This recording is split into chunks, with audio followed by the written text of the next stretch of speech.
Good morning, everyone. Welcome to our class, Blockchain in Business. I want to welcome our today's guest, Karel Kyovský, the owner of General Bytes. Also, I want to invite our moderation team, who will be leading today's discussion, asking questions to the guest, and also gathering questions from the rest of the audience. Also, the moderating team will introduce our guest, and the session is being recorded and broadcasted on YouTube. That's why for GDPR regulation, or due to the GDPR regulation, only the guest will be seen. And now I want to welcome the moderation team and pass the word to them. The floor is yours. Thank you. So, hello everyone. I'd like to welcome our guest once again. And before we start, I'd also like to ask the audience to write any questions that you have to the link in the chat. And in the end, we will ask your questions for you. So first of all, I would like to ask you, how are you today? Hi, thank you. I'm fine. Thank you for inviting me. So the first question is pretty basic. How did you get into crypto? I was attending the BurnLab hackerspace in Prague. I was going there regularly, and my friends there, they were playing with the Bitcoin. They were mining it there. It was something like 2012 when they were mining their Bitcoin, because we didn't have to pay the electricity. So that's how it all started. Sounds good. Then I would like to ask you, have studies or any other job that you have done in the past influenced your decision to have career in crypto in any way? And also, what was your main source to obtain the important knowledge in the beginning?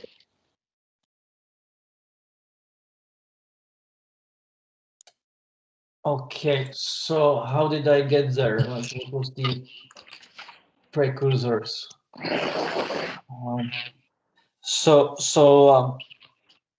So first of all, I already had the experience as being an entrepreneur.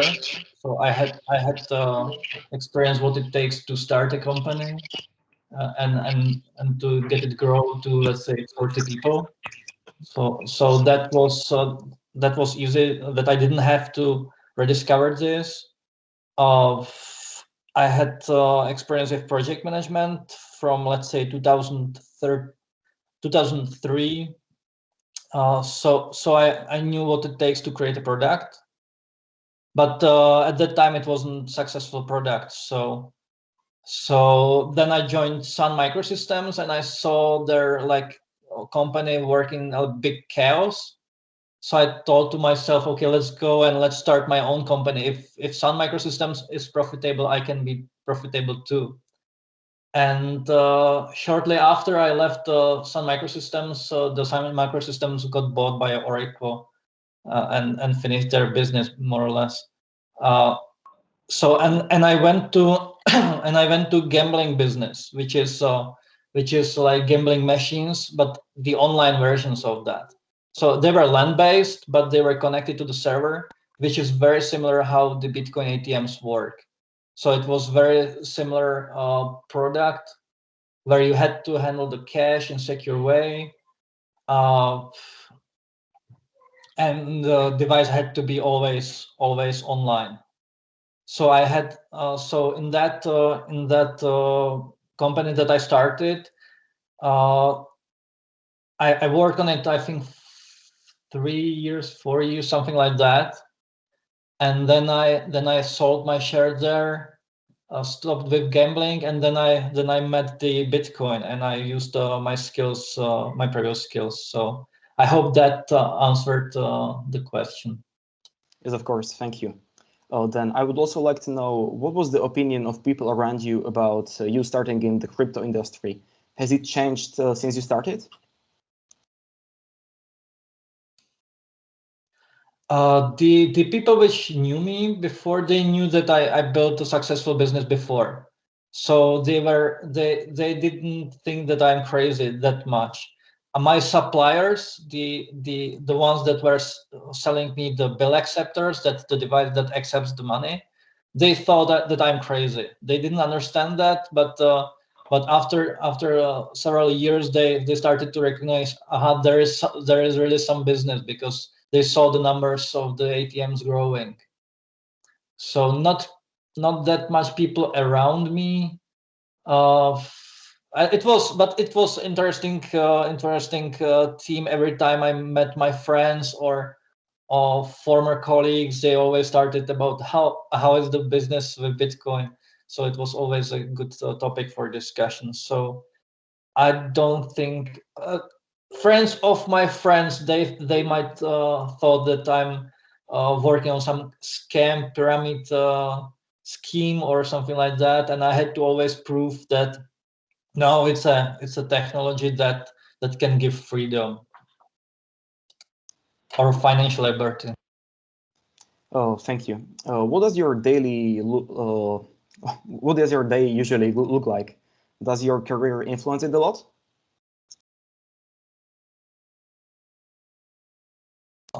It's so right now it's different than it was on the beginning. On the beginning, it was that I went to work, and then I went to McDonald's, and then I went back to work, and then I went home. Now it's a little bit more relaxed. So my schedule is that I wake up at 6:30, I walk the dog, then I come back home, then I walk the kids to school, then I start let's say around 8, then at 10 colleagues join, and 1 hour for lunch, and then I come back at around, I don't know, 6 o'clock back home, and then I don't work. I try not to work, but we use Telegram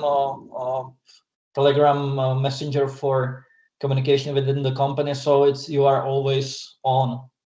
What the routine is during the week, I don't work on Friday. On Friday I have like family time, so I try to arrange all the stuff for family, something like fixing things at home, or doing something with the kids. On Monday I try to move all my meetings on Monday, because otherwise I feel that I don't do anything else than just to have the meetings. I need to do some work during the week, so I try to move all the meetings on Monday. Of course, not all of that is possible, but I have like 3 to 4 more meetings during the week, but that's okay. So that's and on Monday I have one meeting after another, and at the end of the day I want to kill everybody, and I don't want to talk to anyone. So but that's the like tax I have to pay for like having more relaxed rest of the week, and I can concentrate on emails, work, or whatever. I can have like continuous time. Sounds good. Were there any skills that you developed early in your career in crypto that you use till today?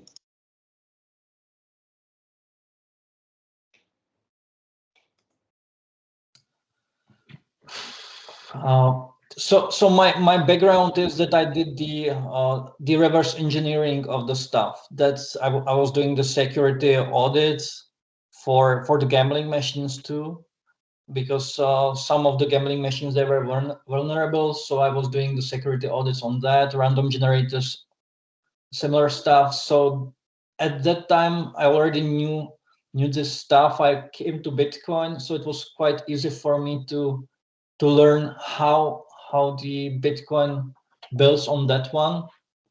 So how to have the secure random generator, all that. So I was learning by heart how to build the transaction and send it out. So that's something which is not so much handy nowadays, because now it's really complicated to build a transaction, and it will become even more. And nowadays you have to rely on some frameworks that go under the security audits. But I had the background in the security field. All right. So, and if you didn't work in a crypto environment, which industry could you imagine yourself in? So before crypto, I was in gaming. So I don't want to go to gaming again because it's fun, but you need to do more stuff during your career. So in gaming, it's really exciting, like all these gaming engines. So crypto. After that, what I think are two sectors I want to try out. One is the virtual reality. I'm playing with the Oculus Quest 2. I'm working on General Bytes Museum, for example. We have every trade product that's also you can view that is using virtual reality. You can see your portfolio. So virtual reality is one. It's close to gaming, but I tried to not to work there on games, but rather on some productivity tools. And I think interesting sector is also health sector, which I think will be more and more, despite the COVID situation, it will be more and more important, and more people will work in the health industry. So monitoring your health, uh, improving your health. So health would be something which I would like to work in, but I think I'm too old to start in that field.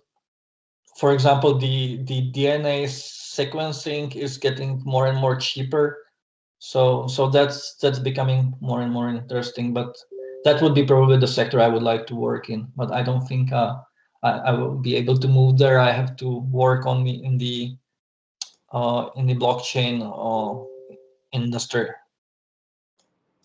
And as the customers rely on us also. thank you. And what would you recommend to some young student who wants to land his job in crypto?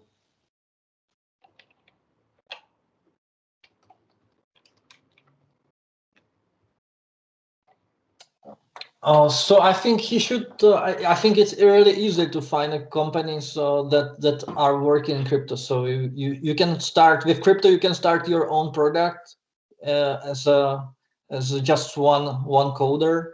I don't know. Your students are in what field? Your students are in international relationships, or how it's called? It's business and also international relationships. Right. So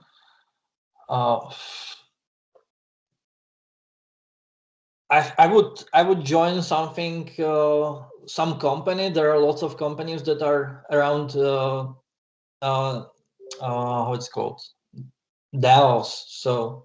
So distributed autonomous organizations. So I would, that's something which is yet to get traction.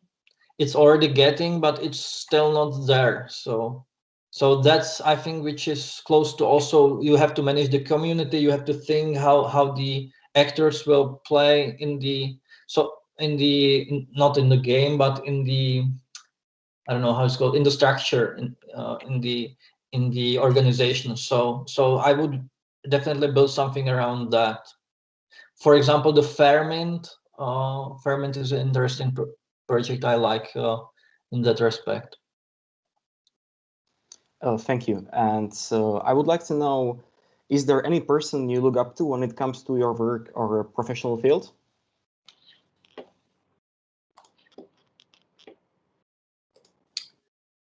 Sure. There are few guys. I think I would have to pronounce those names correctly, but one is the guy who developed game Doom. Carmack, I think he's Carmack. I don't know. Just Google it.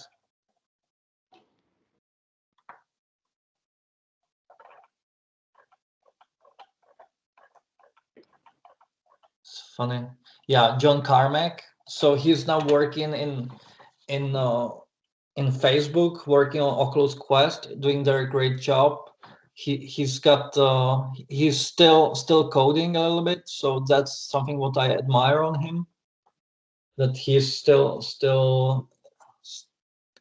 active. Not some people just decide to move to management and they forgot about their craftsmanship. So that's this one of the people. Of course, Linus Torvalds, same thing. He is not coding, but he's still maintaining the product, and knows the stuff.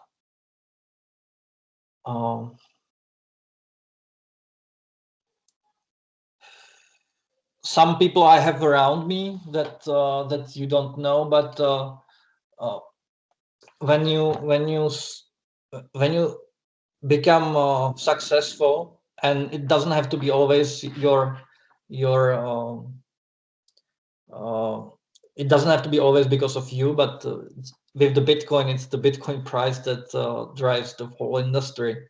So you start to see how people change when they start to be rich. You know, some people start to be selfish, and I see around me people which are generous, which where money didn't change them. So that's also kind of inspiring me how to behave.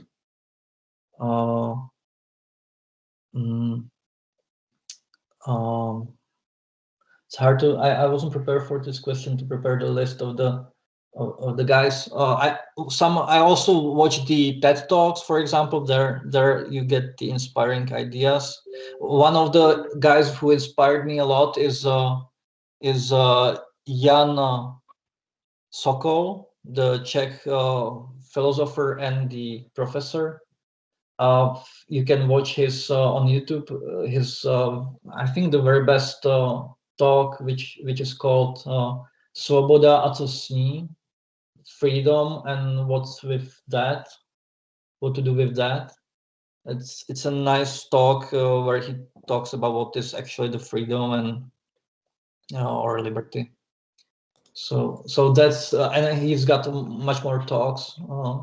He recently passed, so that was a big inspiration of mine. And when it comes to creativity, I really like the talk of what John Cleese,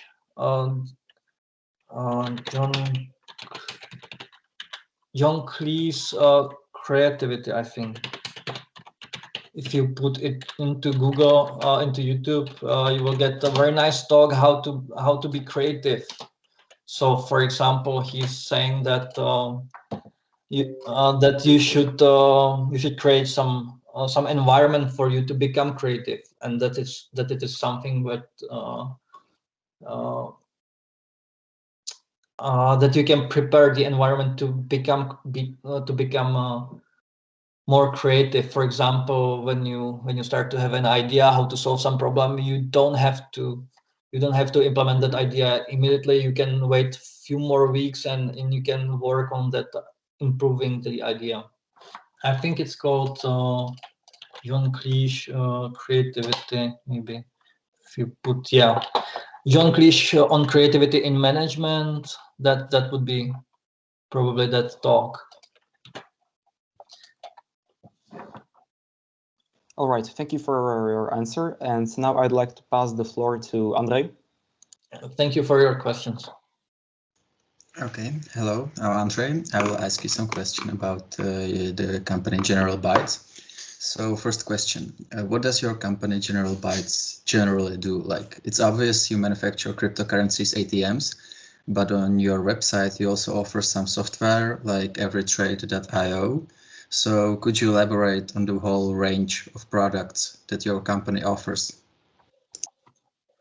Okay, so right now we have basically just 3 products, I would say. One is the physical machine, the ATM terminal that we design and we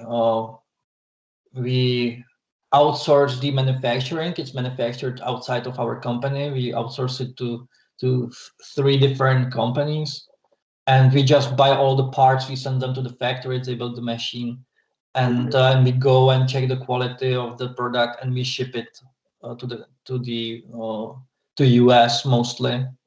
So that's the first product. That's where our main income comes from. Second product is the server software for those ATMs. So those ATMs you have to manage somehow. So those are managed from ATM server. We call it CAS, Crypto Application Server. That's where I would say majority of our software work comes into.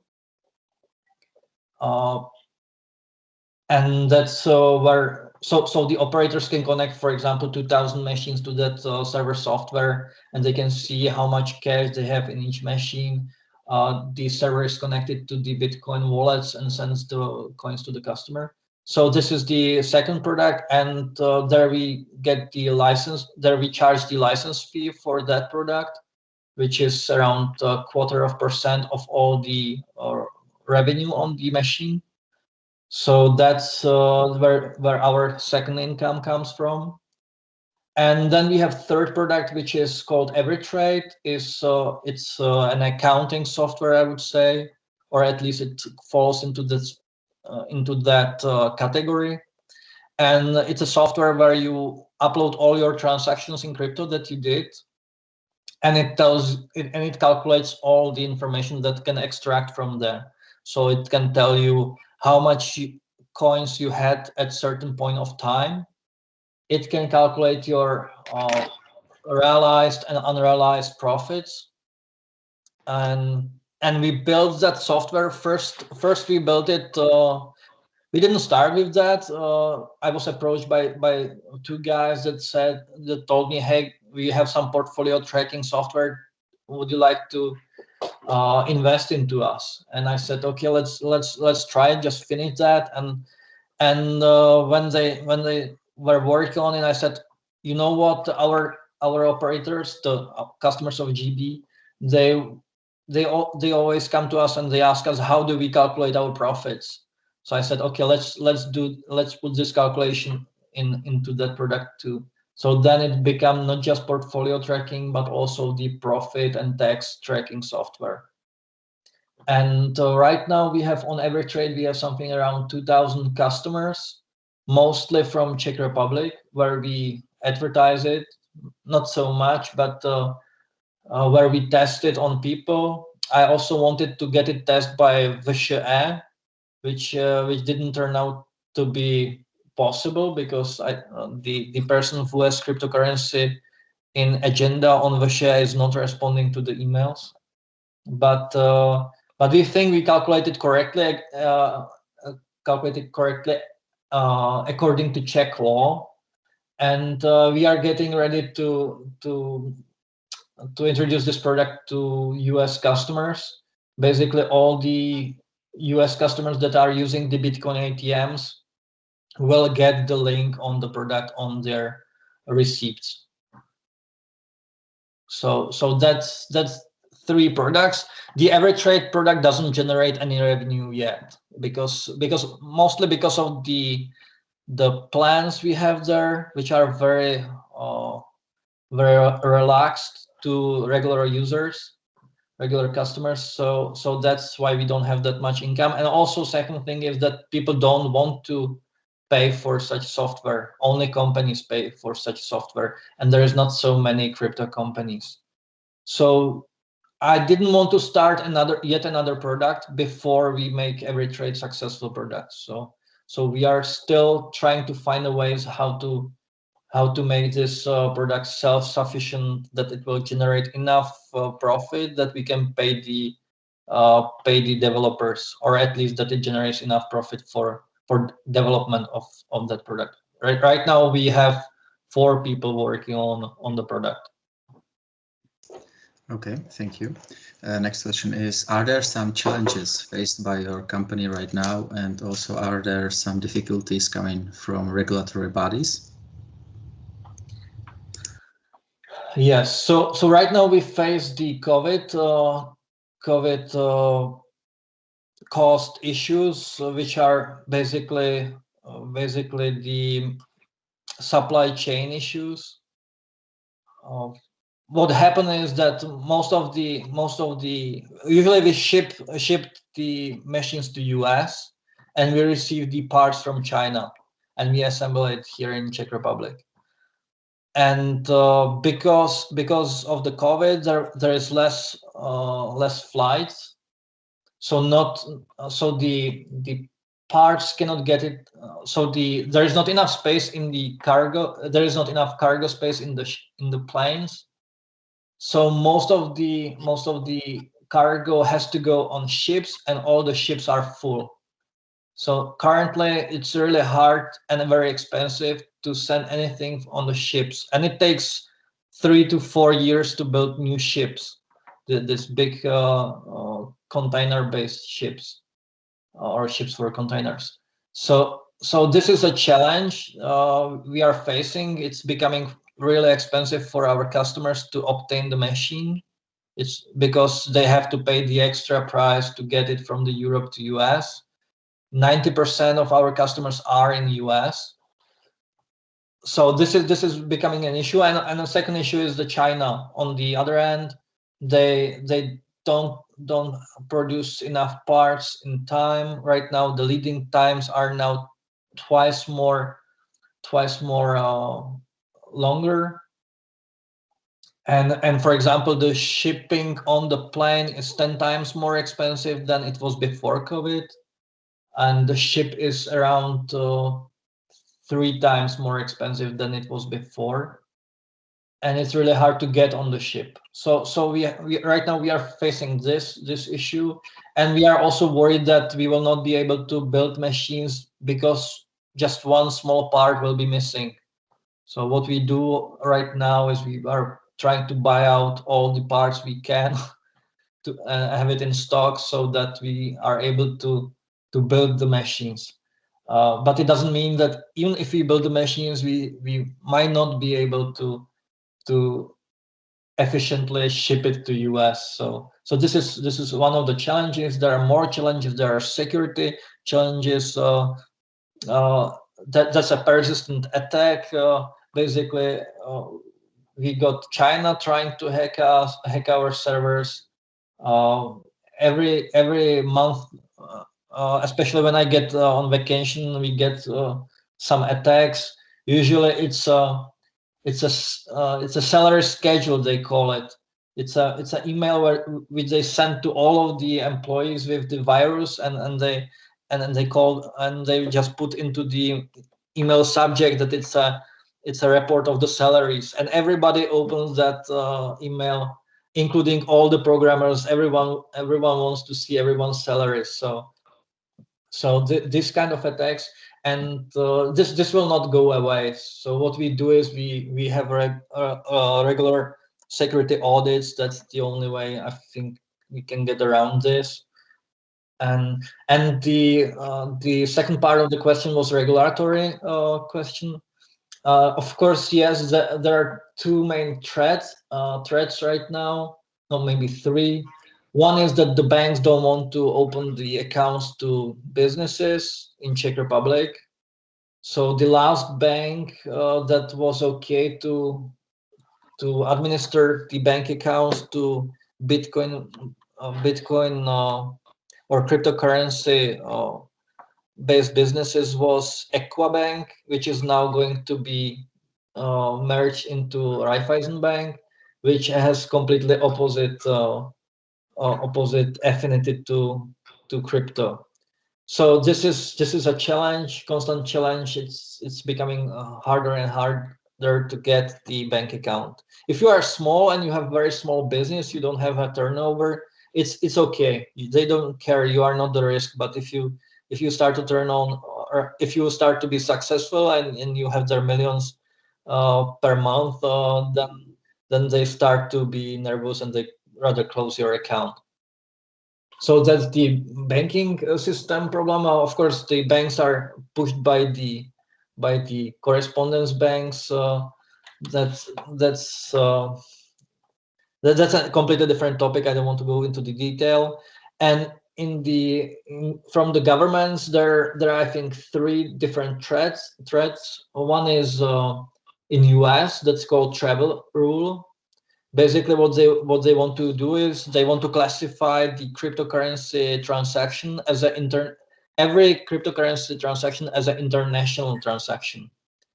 So, which means that the same rules will apply for the transaction, which means that you have to identify both parties on both ends and do the KYC AML check, something that the banks do. So that's becoming very that's something which is already drafted, and now Coinbase and other players are trying to figure out how to comply with this, which is becoming they're trying to make a banking system out of it. So basically, you will be what they want to do is that you will be able, by the cryptocurrency address, you will be able to find who is holding your account, for example, Coinbase or Kraken. And second, what is your identity? And both of the parties would have to store that information. So this is, I think, something which is not I think even possible to implement, or we would have to all use some kind of custodian wallets.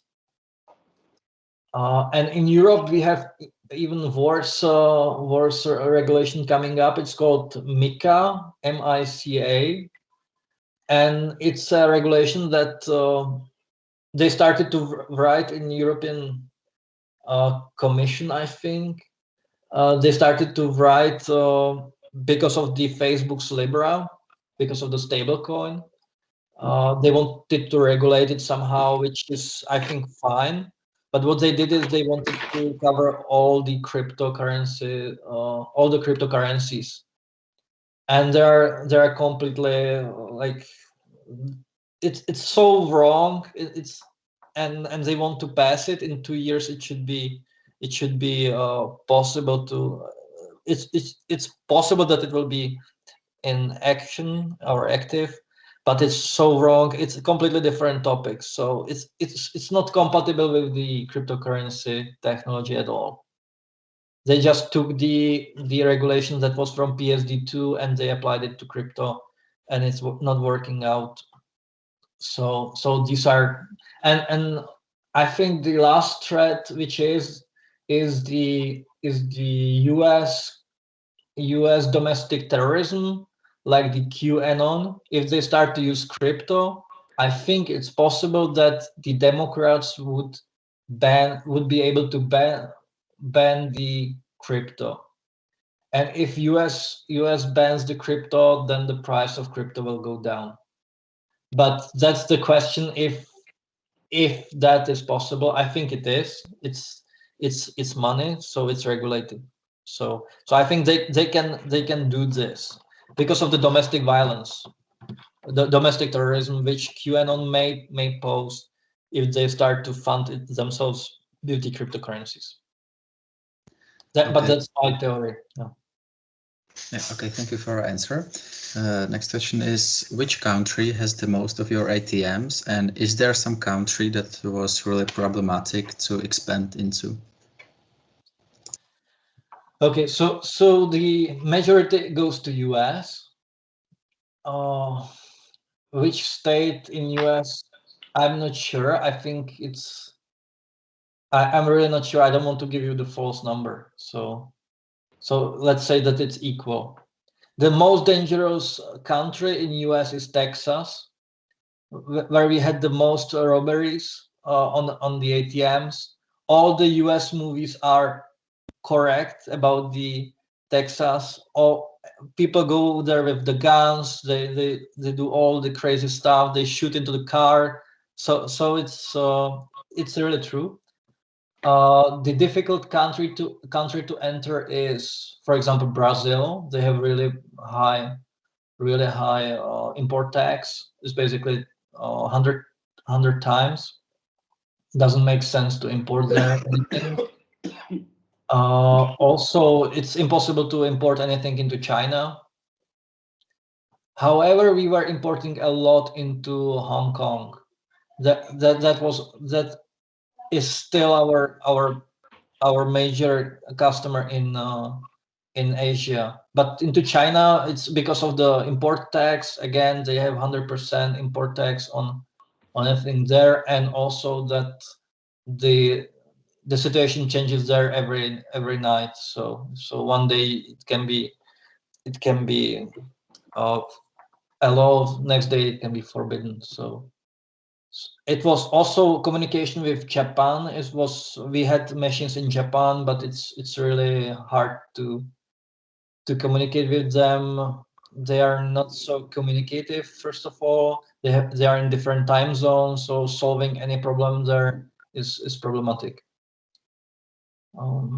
In opposite with Australia, it's fine. The only problem is their time difference, but it's possible to sell there and operate. So, and Turkey is also strange country.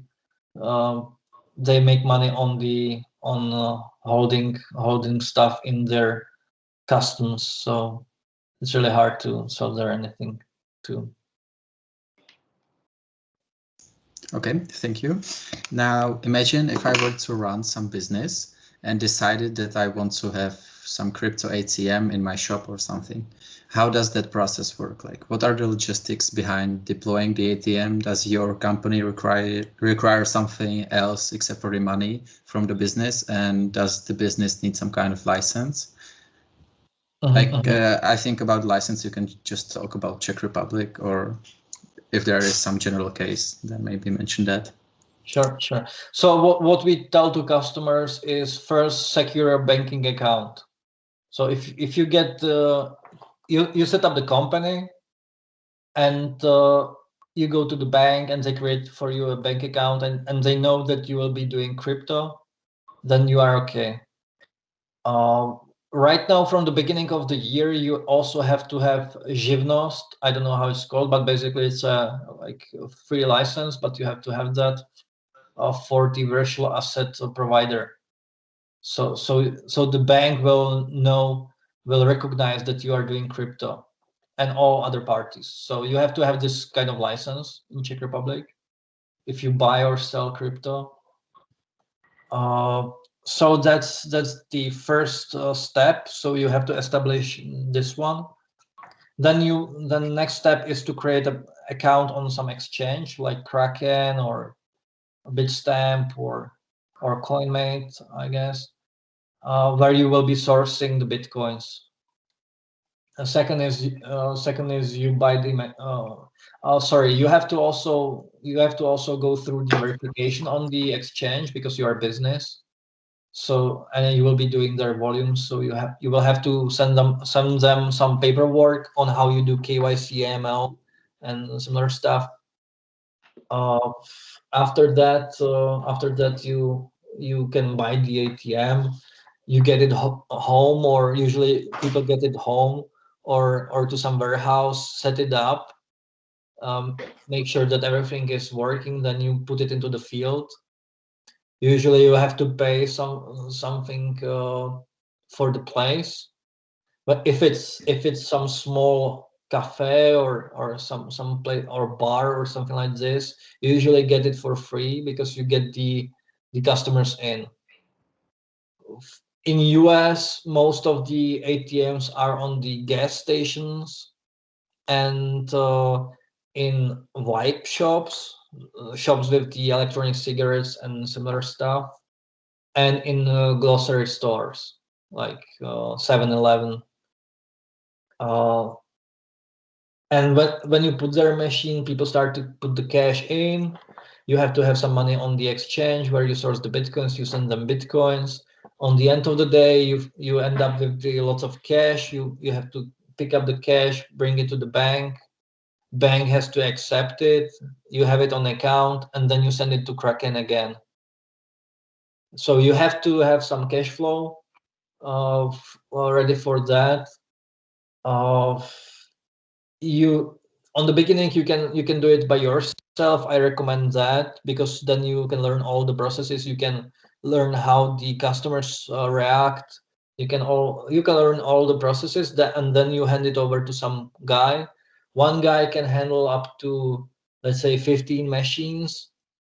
After that, you have to employ the security security company, like cash handling company, that come and pick up the cash from the machine and they put it into the bank instead of you. So that's more or less that. Then it's just a marketing. You have to make sure that people know that the machine is there, that the machine is available. Okay, thank you. That's all from me. And now I will let my colleague take the floor. Thank you. One more thing, I want to make sure that when you are obtaining the Czech license, you have to do some paperwork, and you have to announce yourself. You don't have to. They will pull you up from the registry, but also FAU, the Financial Analytics Bureau, Czech Bureau FAU, will be monitoring you. Will have to know that you operate the machines. Thank you. Okay, thank you. So now I would like to speak about more general questions about the crypto world. And I would start with the questions. What do you think are the biggest advantages of crypto besides the anonymity and inability to manipulate the supply?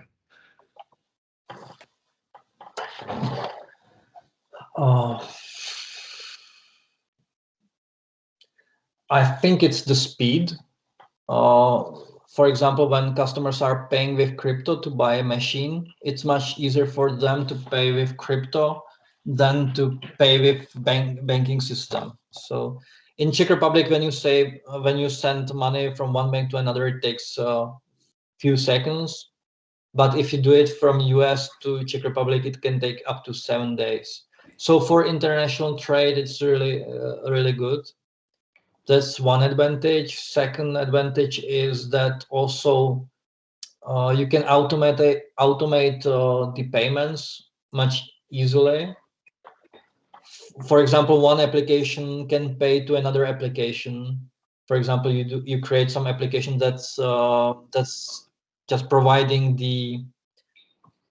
some API. For example, somebody sends you the phone number and you send back all the information about the Facebook user, for example, and you get the payment for that. And so you don't have to have an accountant who is entering the payments and reconciling it. So this is advantage, that it can be application to application financial interface. What else should I also, that when you develop some application and you create it for Bitcoin, it can work anywhere in the world. So you can be immediately, it can work immediately.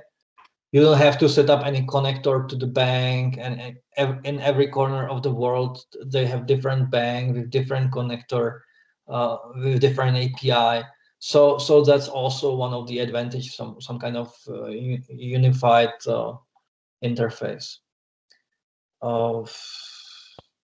The other stuff you already mentioned, that nobody can take your wealth from you. They can only put you in prison where you cannot enjoy that wealth. And you can distribute it without permission. So you can send right now, if I want to give you the money, it has to be permitted by third party. In our case, it's a bank, but with the Bitcoin, there's nobody who can stop us, right? So that would be another advantage. And I think it's frictionless to collect the money. For example, in the case of DAOs, that people will be much easier for people to collect the money to achieve some common goal, unless it's a terrorist organization. Okay, thank you. I understand. And next thing I wanted to ask is about trust, because trust is really important in the financial system. And I wanted to ask if you think that trust in the digital science and the crypto industry will be enough for the world to stop using normal physical money. If you understand my question.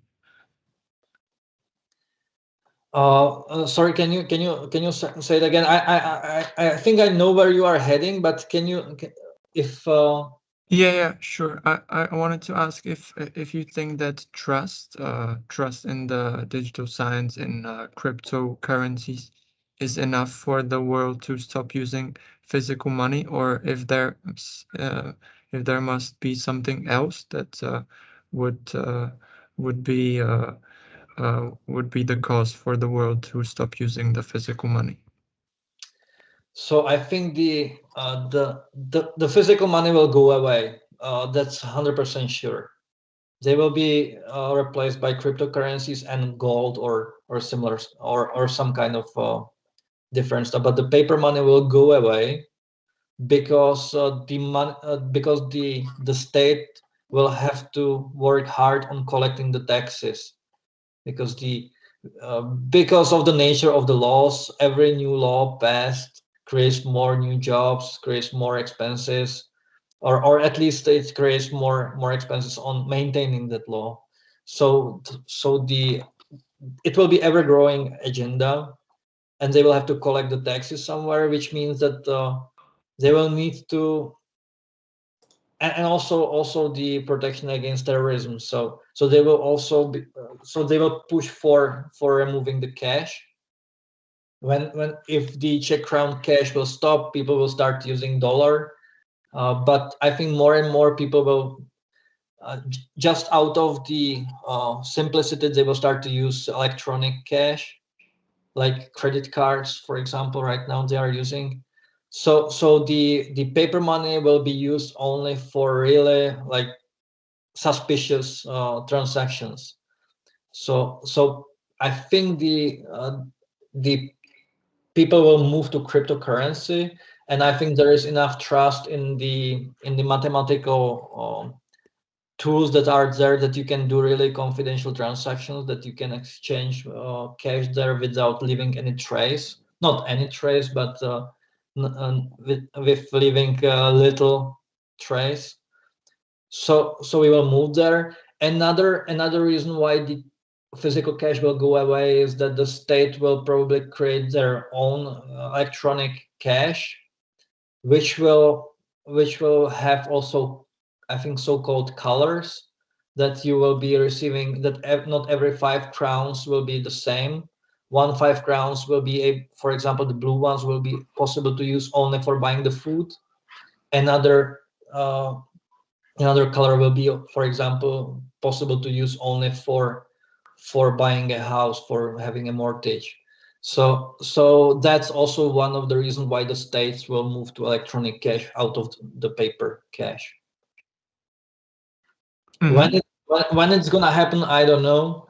It may take 20 years. I don't know. Yeah, okay, thank you. And the next question, because you mentioned gold, and I'm pretty interested in the topic of gold, and I also read articles that were comparing Bitcoin to gold. So I wanted to ask your idea about this, if you think that crypto can be the new gold. I think it is already right now. It's behaving very similarly. It's becoming heavier and heavier, the Bitcoin, as the Bitcoin fees go up. So it's I think it's very similar. The gold has, actually, I don't know how it's in English. It has two functions at least. It has more functions, but it serves as a money, as a store of value. But it's also nice. You can do the necklace from that and rings and all that. With the Bitcoin, you can. It's also money, a store of value, but you can also store information in that, which is unchangeable. So you can put there some text or do the timestamp and have it really unchangeable. So this is also similar. I see it's some mathematical sense is really nice. so that's very similar. So I think it's a gold. I'm not fan of the physical gold because it's really hard to pay with that somewhere. It's much easier to pay people with Bitcoin. So it's much more liquid. Yeah, I totally believe with you. And the next question is whether you know if people that in the past invested in gold as a store of value are now transferring their capital to Bitcoin, or if you know something about this. No, I don't have any information that would Okay. be able to say yes or no. Okay, So, I don't know.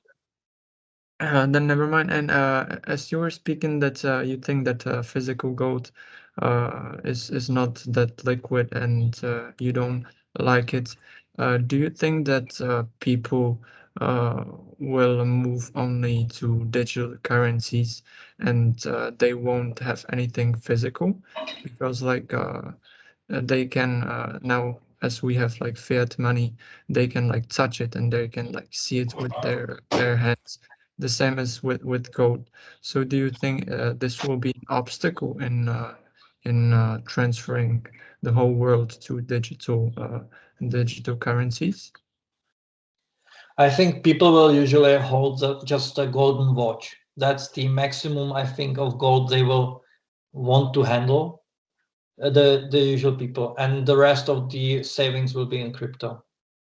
Because when you are in Hong Kong and you want to move to US or Britain because of the political reasons or whatever is happening there, you just can't carry the gold with you. It's really hard. Yeah, I agree. I totally agree. And probably my last question is what is your favorite crypto? I'm very conservative, so I have Bitcoin. I don't have any other cryptocurrencies. However, I'm not saying that I'm Bitcoin maximalist or that other cryptocurrencies don't have value. It's not that. It's just I just don't have time to manage more cryptocurrencies and watch all the news in that. So in past I had Ethereum, Monero, Litecoin, uh, I don't know what else.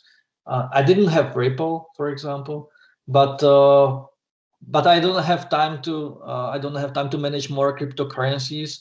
And also, for example, in general Bytes, I mentioned that our customers, they pay the license fees for running the server, and they pay with crypto. They pay only with the Bitcoin.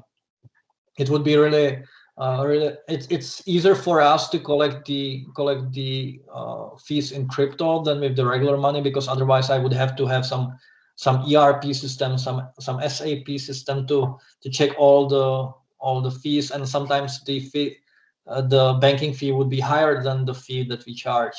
So that's one of the reasons. So it's when you have a system that collects some payments, it's easier to have just one crypto, to manage one crypto.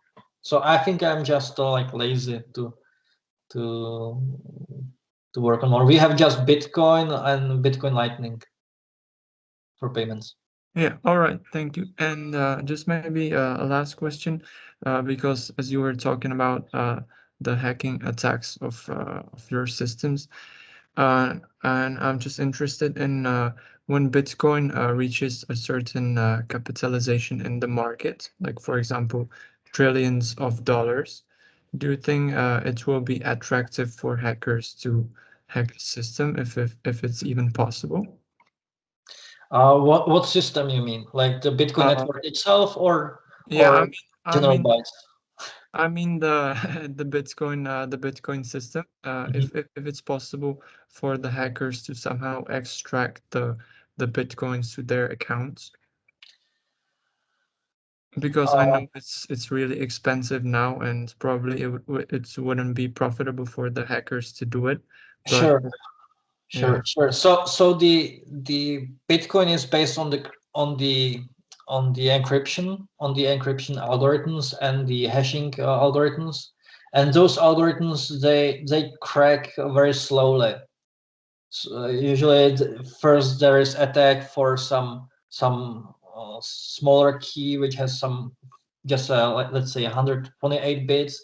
So what I'm trying to say is that we would be getting signals that that it's becoming less secure Bitcoin, and I would say I would bet on the Bitcoin developers to implement some different encryption algorithm that would be more secure. For example, more bits or something like that, or to be uh, or to be how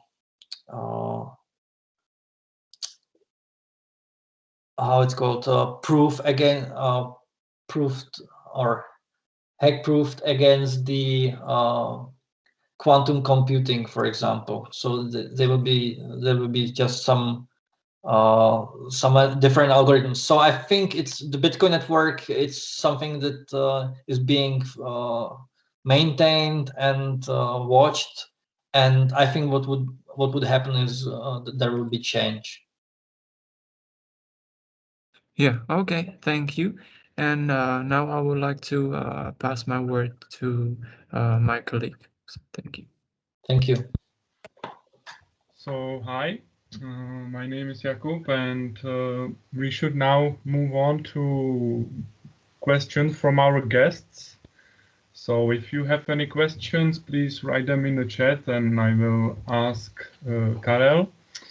And I already received one question about using cash and withdrawing. If you need a bank account to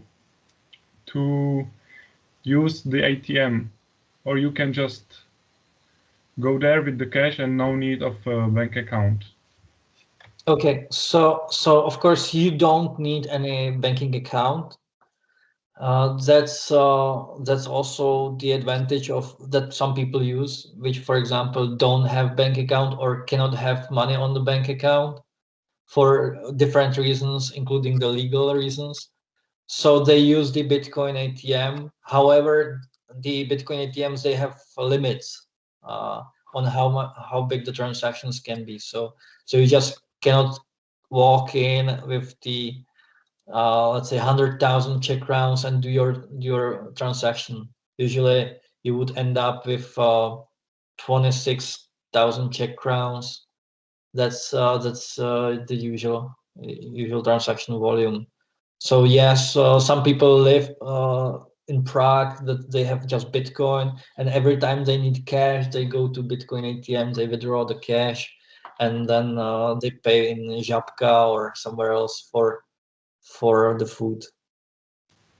Okay, and this is my question. And are the withdrawals from the ATMs completely anonymous? Oh, it depends. It depends really on the configuration of the machine. Each operator, which we call the customers that buy the machines and that operate the machines, they can configure their different stuff. For example, they can ask you for the phone number before you can withdraw the cash. They can ask you for the birth name of your mother. It really depends on the regulation in that country and defined by that operator. So yes, it can be, but usually it's not because of the regulation. Okay, and we have another question from Tomáš here, and he's asking about some potential countries that you think they are good for the ATMs. So apart from the US, probably. I still think it's Asia. I think it's still Asia because people love cash there. For example, the Thailand, Mexico. But you have to have people there. You have to have your own people there on the field. Usually, it's really hard, and you need also local people in the team there. So this would be the countries. I'm not working in sales department anymore, so I don't know the latest trends in countries. For example, it's interesting, but in Germany you need a banking license even to operate the machines. In France, it's really hard. So basically, nobody operates their Bitcoin ATMs because of the regulation there. It's really hard. So it's really varies country to country. So next best country in Hong Kong, it's going well, but I think it's because of the political situation there. Yeah, okay, thank you. And I would like to know if you can share the costs of running the ATM and how does it work and what are the costs connected to running the ATM? Sure. So it's a business that scales with number of the ATMs. So on the beginning, you are not so profitable because on the beginning you need you basically need, let's say, 5 people. At the beginning, you can do it yourself, but as you will be adding more and more machines, you need 5 more people. And then it's when you reach, for example, 50 machines, then you don't have to add people anymore. So then it becomes more and more profitable. So I would say when you have 50 machines, then you are okay, and then you can just scale up. How much is profitable? It's really depending on your marketing skills. For example, when somebody looks for the Bitcoin on the Google, your ATMs should be up. There are websites for coin. One is called Coin ATM Radar, where you can put the machine on the map so that the usual users can find it. The rent on the spot can vary. Some operators they pay the share out of the transaction to the location owner. Sometimes it's a combination of fixed fee and the profit. So basically, you could say that it's 2,000 Czech crowns plus the let's say 0.5% of what is made on the machine, something like this. It really varies also on the competition which is around you. You cannot be that much above the price of your competition. Okay, I see. Thank you. And we have a question from Maciej. He asked, how many employees does your company have? And what is the average annual growth of revenue? And what is the margin on selling ATMs? Okay, so our company secrets are no, really, we have I think 40 people working for General Bytes, mostly in Prague. Some of them are in Brno, Amsterdam, Sarasota in Florida. But the majority is in Prague. The profit is around, I don't know what is the turnover, but the profit will be, I think, 100 million Czech crowns this year before tax. Not this year, the previous year, which we are just auditing. This year will be probably same or better. So, and I think the ratio between how much profit we have and how much is the turnover is, I think, 3 times. So I would say the profit is 30% of what is put in, I would say. Something like that, something along those lines. Yeah, okay. So you don't see any problems with the pandemic of coronavirus in your business? It wasn't affected that much as maybe other. It was affected in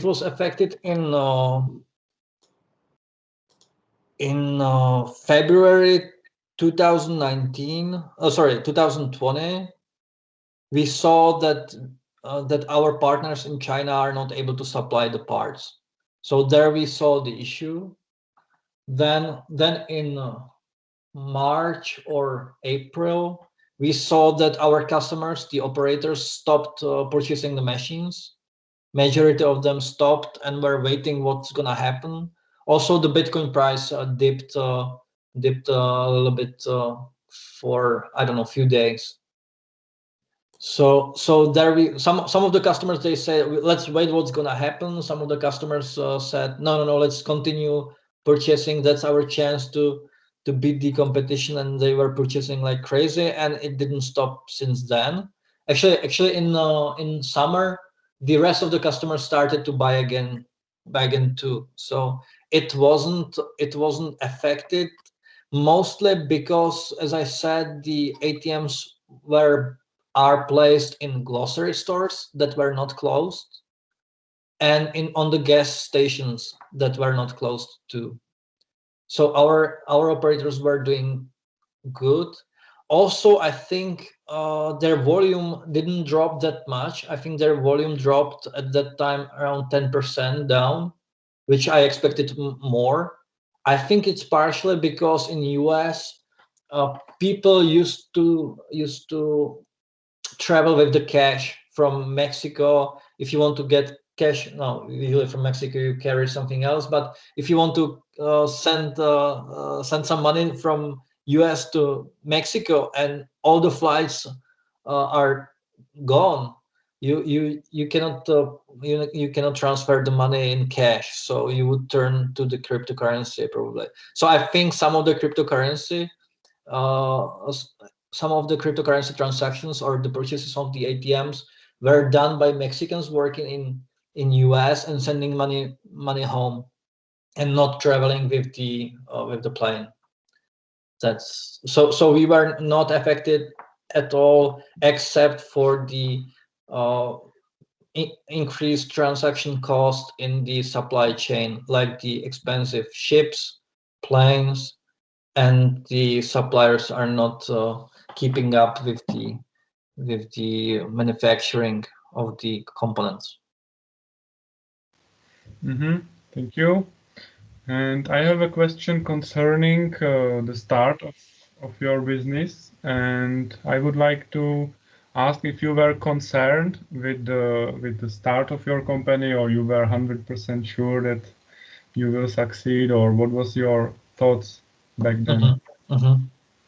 Okay, I will answer that question. Before that, I want to say that actually we had one supply issue with the manufacturing, that were the webcams. We had all the parts, but we didn't have enough webcam that we use for scanning the QR codes, because everyone started to work from home and everyone started to buy the webcams, including the police departments that had priority. So we had to buy it from some smuggler in China. Okay, so that was really interesting issue. We had all the parts, we secured all the parts, but we forgot about the webcams. And back to your question. So I was naive. It was a little bit of luck. As I said, I started the General Bytes. I even pick up the name General Bytes before I knew that I will be working with Bitcoin. I wanted to have some universal name for the company. regardless what product I'll work on. So before that, I actually started to do the Android computers for hackers, for people that work with computers as a hobby. So something like was the Raspberry Pi, but there were no Android based computers with the touch screens. There were tablets, but you couldn't just use them for the industrial applications. So first project was actually this computer. At first I wanted to put it into the cars, but then the Google released Google Auto, and I immediately knew that this will not be success. They will beat me immediately. So I had to switch. So I went to this hobby project, and I made a campaign on Indiegogo, and it failed. I spent money on that, and it failed. Then I said, okay, so let's do some example product.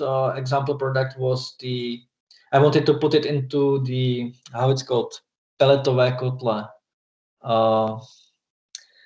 into the heating systems, basically, for the home appliances. And the manufacturer didn't want to put it there. I wanted to be connected to the internet and all the settings on that heating system, but they didn't want to put it in because it would make it more expensive, and they were looking for the ways how to make it less expensive. So I was thinking where to put this device, and while I was in BRMLab, and I saw how the competition, my current competition, is doing the ATMs, Bitcoin ATMs. I said, okay, let's put it into the Bitcoin ATM. And I started to work on the Bitcoin ATM, and then I was just improving on it since now. So it was a little bit of luck, and it was also, of course, the hard work, and also I wasn't sure that this will be the success. There were times that I was in doubt that I'm working on the right thing, that this will be success. I also ran out of money during the project, and I had to sell third of the company to my friend to continue on. So and he made a really great purchase yet again, because I sold him also previous company, but I wasn't sure, but I was just continuing on. I didn't give up. So that's, and we were improving. So every time the competition had some feature, and I was reluctant to do it. When the competition had it, we had to do it too. So we had to, and we implement features, only the features that customers want. We don't come up with the features that we invent. I don't think that we are that smart, but we just do what our customers need. So I think that also helped the product.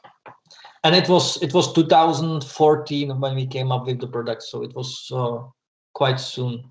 It's really hard now to enter the market for the players, because there are already existing operators that have thousands of machines, and they just can't switch to a different system. It's really all their processes are made around that product. Yeah, okay, thank you. It's a really nice and inspiring story.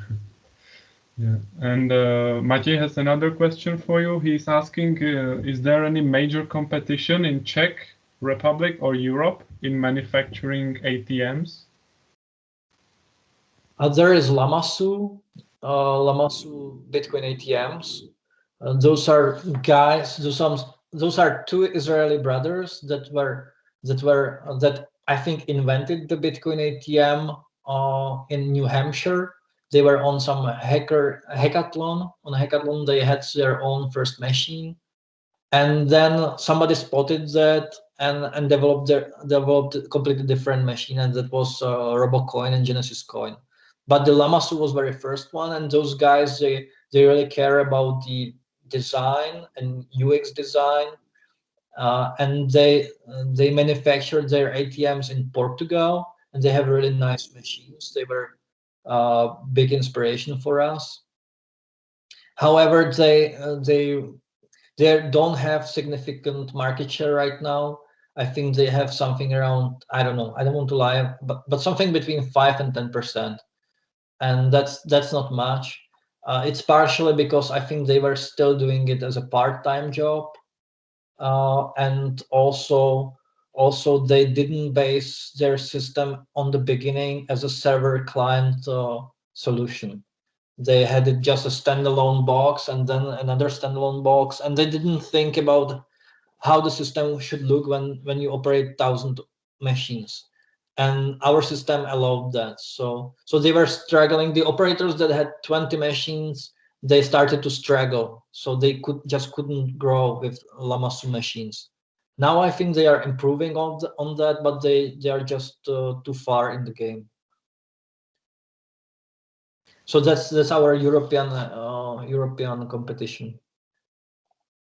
And in Czech Republic? In Czech Republic, I don't think so. I saw just few Llama 2s installed here. I think just 1 or 2 in Czech Republic. Actually, there is one more company called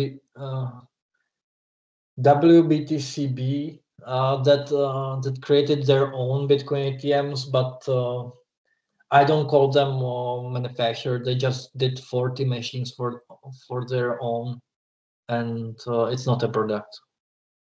Yeah, I see. And we are running out of time a little bit, so maybe we have room for 1 or 2 more questions if someone wants to ask something, or we will finish with like what are your future goals for your company and maybe your personal goals if you want to share them too.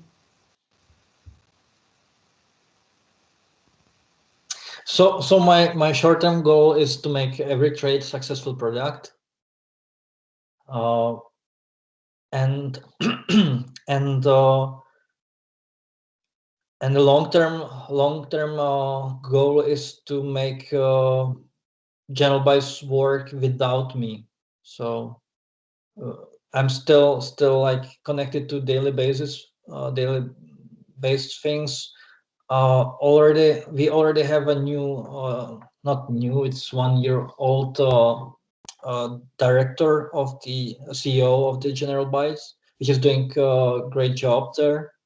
So I don't have to care about lots of things. But in order for company to survive for more years, like tens of years, it has to work without the intervention of the creator or the founder.